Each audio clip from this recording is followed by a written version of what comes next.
morning, Sunrisers. I'm Dr. Jansen, and today I have with me our Associate Veterinarian, Dr. Field, and this sweet boy right here is Midnight. Midnight is a 16-week-old French Bulldog puppy.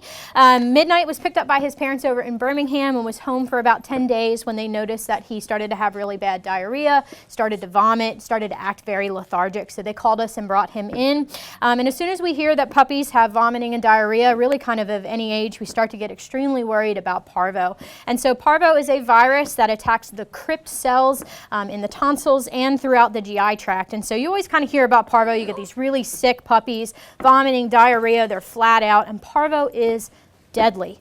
It is something that requires intense inpatient hospitalization. So we talked about it with his owners, discussed kind of the risks of everything, and thankfully Midnight's owners decided to put him in hospital with us. So he goes into what we call isolation care, and we'll actually share a picture with you of one of our staff members all kind of garbed up. We got to garb up head to toe. They're completely restricted off to a different part of the hospital, very strict cleaning because it is very contagious, and we don't want any other patients getting sick with it.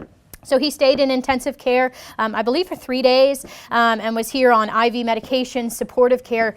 There is not much we can really do to treat the Parvo itself. There is a newer treatment on the market now that's just coming out, but most of the time what we give them is supportive care. So we monitor their blood work, make sure their electrolytes are doing well. We give them antibiotics because they are predisposed to secondary bacterial infections because their body is so busy fighting the infection. They can get extremely anemic, so low red blood cell counts, and their white cell counts, which is what's responsible for fighting infection, actually will completely bottom out. It will wipe them out at the level of the bone marrow. So he stayed with us until he was able to keep food down.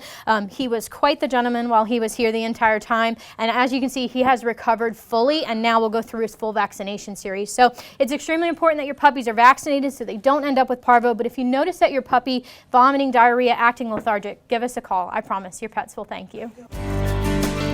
WCBI Animal Health with Dr. Emerson was brought to you by Emerson Animal Hospital in West Point.